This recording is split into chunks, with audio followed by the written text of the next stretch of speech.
欢迎来到新闻和活动频道，请订阅和分享已更新有关当今最着名明星的最新信息。5.1档5部大片，洪金宝新片让人惊艳，王一博新片或成最大赢家。今年的国产电影市场也是自春节档之后就陷入低迷。清明档上映的影片中，吴磊、蒋勤主演的《草木人间》是一部高品质的剧集。但半个月时间过去了，票房甚至还没有破亿。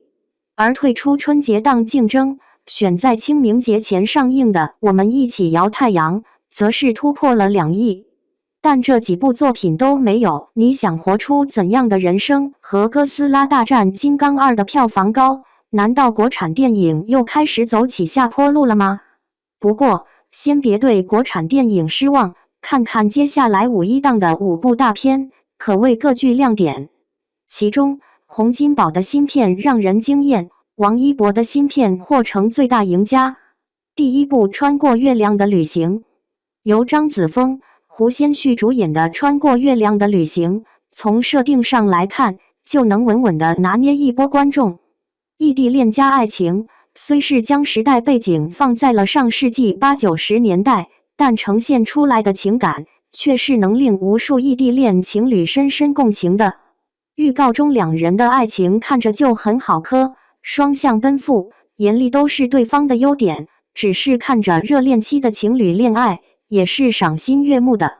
只不过这对1个月才能见一次，每周都要打2次电话的小情侣，突然都迎来了假期，于是决定给对方个惊喜，结果在互相没有告诉对方的情况下，惊喜就变成了错过。这部作品的受众群十分明确，热恋且异地的情侣最是经不住这类题材的诱惑，因此这部小成本的电影赚个盆满钵满不是问题。第二部《末路狂花钱》，无论是在什么样的档期，喜剧永远都是王炸。今年5.1档的《末路狂花钱》根本没有对手，仅此一部喜剧，还是集合了贾冰、小沈阳、于洋和宝石老舅等一众常在观众笑点上的喜剧人，光是这配置就稳了。预告中，小沈阳一句人生最大的痛苦是什么？人活着呢，钱没花了，立马就让人想起了不差钱里一身苏格兰情调打扮的小沈阳。这无疑是在提醒观众，这部电影的笑点就像当年的小品不差钱一样稳了。影片讲述的是贾冰饰演的男主角，意外得知自己是癌症晚期，生命进入倒计时，一辈子抠抠搜搜的他，把自己的房子卖掉，凑了100万，把学生时代的好朋友都凑一块，一起完成他们一起吃香的喝辣的，同生共死的约定。一帮喜剧人凑一块，笑点自然是只多不少。哪怕决定挥霍享受了，贾冰饰演的角色还是改不了抠搜的本质，带朋友们体验一把打枪，得知一枪15块，咬咬牙，一人买了5发子弹。结果一转头，几位朋友也是不拿自己当外人，各种装备全上了，并且直接买单5000发子弹。为了体验一把挥霍的乐趣，几人一起到饭店买海鲜，买了海鲜不吃，主打一个让海鲜从哪里来到哪里去。最后，小沈阳盯着服务员问了一句：“你家哪的？”让服务员差点以为要把他也发配回去。这个5.1档想要笑出声的观众，最不能错过的就是这部电影了。第三部没有一顿火锅解决不了的事。今年5.1档最火辣的一部电影，就是由杨幂、于谦主演的《没有一顿火锅解决不了的事》了。看名字以为是部喜剧，但看预告就知道这部影片主打的是悬疑、怪诞加赛博朋克的风格，从视觉和画面上就让人眼前一亮，而预告里信息量十足的故事设定，则是直接把大家的胃口吊足了。4个人凑一起的麻将局和火锅局，背后是一起离奇命案和一箱子钞票，送上门来的钱谁都想要，但钱是谁的？凶手又是谁？几人互相猜忌，各怀鬼胎，一场精彩纷呈的悬疑大戏来了。于谦于大爷依旧嘴皮子很溜，各种台词一出口，听着跟说相声似的。杨幂则是风格百变，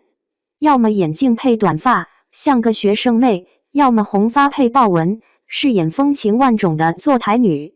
演员主打突破，剧情主打扑朔迷离。喜欢悬疑向的观众，五一假期吃完火锅再看这部电影，相信会有不一样的体验。第4部《九龙城寨之围城》，精彩的动作大片同样不缺。这部《九龙城寨之围城》就是最具代表性的，集合了大家耳熟能详的一众港星，有把一头银发梳成大背头的古天乐，还有一头齐肩短发的洪金宝，林峰则是直接剃了个寸头。每一个人的形象也都与大家印象中不同。这部影片的故事放在了香港著名的九龙寨，俗称3不管地带。在这种阴暗潮湿的地方，黑道盛行，打劫斗殴、抢劫犯罪已经成了常态。故事就是围绕着这些展开，这就意味着影片的尺度一定不会小。看预告，最精彩的就是酣畅淋漓的打戏了，每一位演员都亲自上阵。年过70的洪金宝举着铁叉，扎着古天乐的脖子摁到墙上，还徒手接下了对方扔出的剃须刀。每一场动作戏都让人拍手叫绝。还有枪战戏、爆破戏，影片中应有尽有，精彩程度远超过去同类型的作品。如此热血的电影，在如今的国产电影市场上的确很少见了，可以说是看一部少一部。第5部《维和防暴队》，最有可能拿下票房冠军的就是黄景瑜、王一博主演的《维和防暴队》了。这部影片根据真实的事件改编，讲述中国的维和警察在国外执行任务的故事。影片为了尽可能的还原真实，搭建了类似非洲小镇的场景，让演员到场后有种身临其境的感觉。一些危险镜头也是工作人员尝试过之后，再让演员完成，没有替身，而是真刀真枪的上阵。预告中也有不少爆炸戏，让人看得心惊胆战，仿佛近距离感受到了战场。有装甲机车被炸翻，也有坦克冲破石柱，还有被炸得血肉模糊、四肢分离的尸体，主打一个写实感。在剧中担任主演的黄景瑜和王一博已经尝试过许多军人的形象，可以说都是在娱乐圈服兵役的演员，这类角色对两人来说可谓是驾轻就熟。目前来看，维和防暴队从配置到风格都与红海行动和战狼2十分相似。这2部前作均拿下了天花板级的票房成绩，五一档几乎没有对手的维和防暴队也有火爆的可能。那么，这5部影片中，你最期待哪一部呢？